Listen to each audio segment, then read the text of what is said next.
Welcome back to the Betting Exchange, live on MSG, and it's time for us to talk about long shots, all right? Some of the longest odds in the history of sports betting. I just want to go over it with my people because you already know the Kentucky Derby. Rich Strike, 80-1 odds. So for those of you who like to dabble and just throw it on the long shot and see what happens, this Kentucky Derby was the one for you, all right? 80-1 odds. Epicenter was the favorite and came in second place. If you saw that overhead with them race, it was some of the greatest weaving in and out. He looked like a running back going in there as the seas opened up. So this is why we're talking about the long shots right now. And let's get right into it. All right, Eric, I want to talk to you about the 99 St. Louis Rams, all right? They were 300-1 odds to win it all.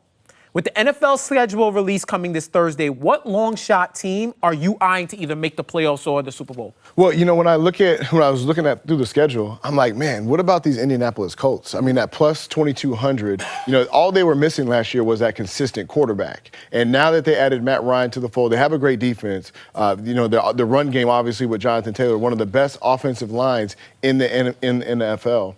You put that together with the weaker AFC South Division. Tennessee didn't get any better. Mm-hmm. Jacksonville got better, but they're still a long ways away from winning. I like the path for the Indianapolis Colts.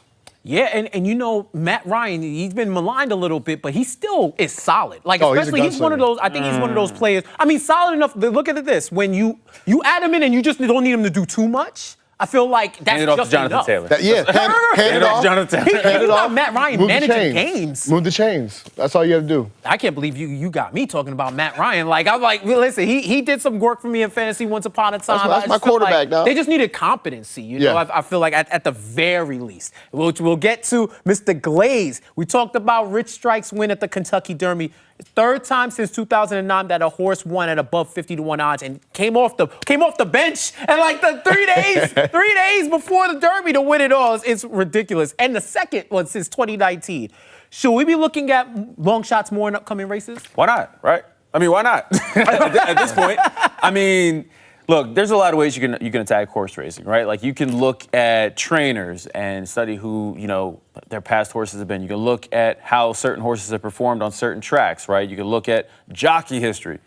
Or you can just find a name that you like and roll with that, or a number you like and roll with that. I feel like with horse racing, everything's just so up in the air. Mm-hmm. Anything goes. Right. Anything goes. It's a true gamble. Let me bring Minty into this because I'm interested to know when it comes to stuff like races, right? Like different like Formula One, like horse races and all that. When do you go to the technical and when do you just throw it out the window and go with your gut and say this is who I think is gonna win? How do you feel about that?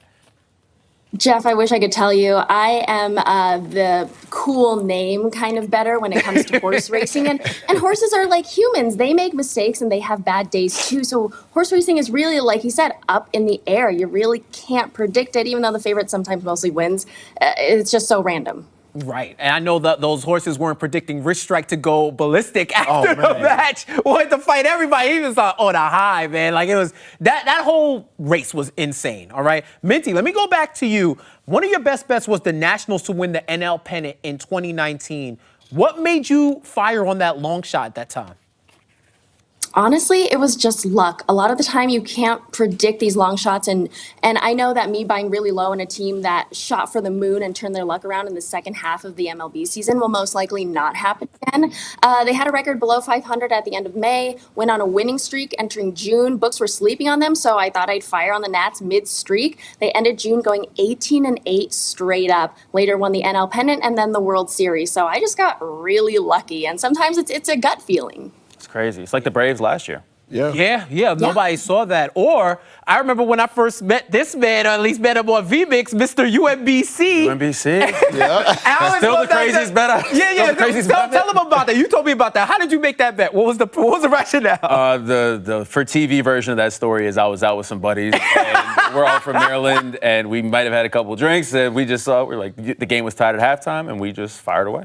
That's how it went. We talked about that before, just watching live betting, right? Like watching it going on live and then seeing what you can. I wish we could say we were even watching the game. Right. We were scoreboard checking. We were like, it's tied at halftime.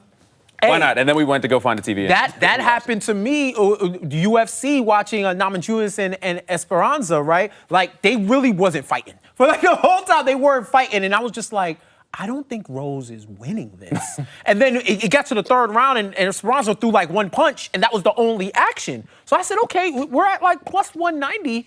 Why not? If this dance contest keeps happening, I think I might win. And she ended up winning. So it's a lot of it is feeling, and a lot of it is just scoreboard watching. Yeah, and a lot of times in sports, they used to always say that when you play in a lesser team, you can't let them hang around. Because when they hang around at the end of the game, they start to get confidence, and that's when the upsets happen. So when you're a better team, you have to establish that dominance early. And if it doesn't happen early, you might be in trouble.